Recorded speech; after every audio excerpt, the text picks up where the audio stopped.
Voces de A Coruña, en Radio Voz.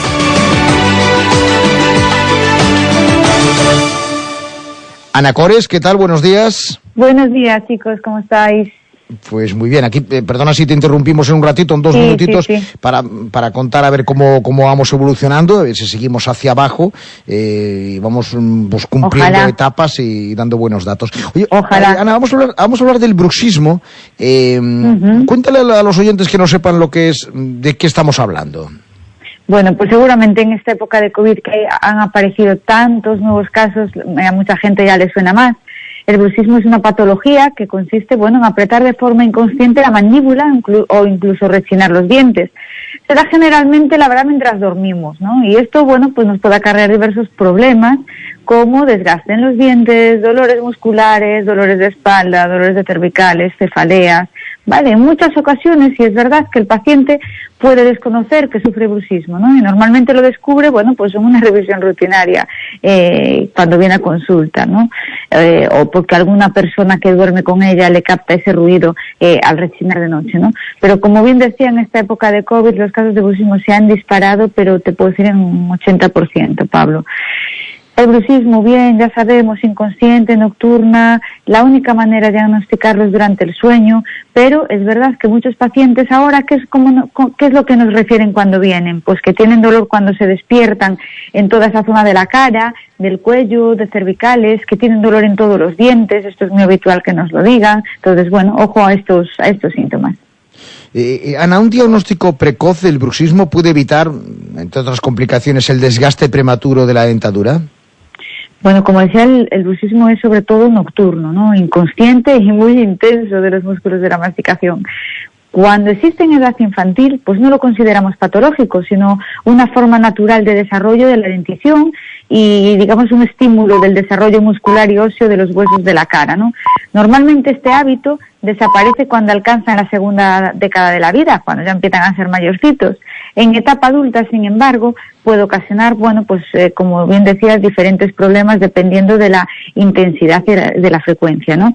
En los dientes produce el desgaste característico y a nivel de encía, pues también las debilita, de forma que con el tiempo va a provocar inflamación, movilidad dentaria y algún signo más, ¿no? Pero el efecto, digamos, más perjudicial es el que provoca los dolores de articulación, que es bien conocido como ATM, y los músculos que rodean a toda la cabeza, ¿no? Oído, cuello, dolor en la boca, incluso dolor al masticar y al hablar. Por eso sí es muy importante el diagnóstico precoz del bruxismo, pues para evitar todos estos problemas y todos estos dolores que a veces se vuelven crónicos. ¿Y cuáles son las causas?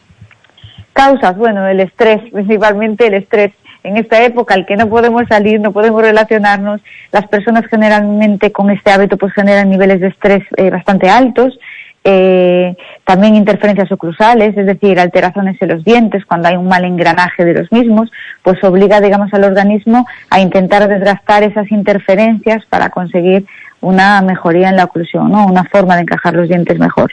Generalmente el desgaste pues no solo soluciona el problema, sino que lo agrava, ya que al ir desgastándose, los dientes cada vez van encajando peor, somos conscientes de ello, ¿verdad?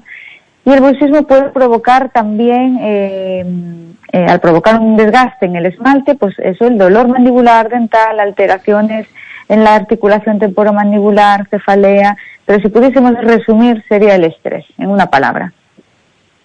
La causa principal, vaya. Sí. ¿Y cuál es el tratamiento? Bueno, sin duda la estrella, la férula de descarga y una oclusión estable, con el fin de minimizar pues los efectos perjudiciales, ¿no? Si ya existe mucho desgaste de los dientes, es muy importante repararlo antes de hacer férula para que los dientes tengan una forma adecuada, ya que de otro modo pues será muy difícil conseguir una oclusión adecuada. Cuando no es posible mejorar la oclusión, pues de forma preventiva es aconsejable. Vamos allá. Sí, perdona, perdona. No. Porque bueno, ya le quedaba. Espera, que acabe Ana. Quedo nada, pues principalmente eso, porque además todos queremos escuchar los datos, Pablo y Loreto. Decir, pues una férula de descarga y una oclusión estable. Y nada más, es así de sencillo. Muy bien, pues Ana, como siempre, muchísimas gracias y hasta el viernes que viene. Hasta luego, buen fin de semana. Ya lo saben, Adiós. Herrera y Cores. Oye, a tu hermano le noto algo diferente, que está guapísimo. ¿Se ha hecho algún retoque de estética? Pues sí, de estética dental, en Herrera y Cores. Le han diseñado la sonrisa a su gusto y acorde con sus facciones. Es verdad, antes tenía los dientes de otro tono, más desiguales y más cortos. Se operó. No hace falta, mujer, te ponen carillas. A ver, tú vas, te hacen un molde, una simulación, y si te gusta, pues te hacen el definitivo. Alucino. Herrera y Cores, dices. Mañana voy a que me diseñen mi sonrisa. Herrera y Cores son Premio Nacional de Medicina del siglo XXI. Tu hermano sí que es un premio.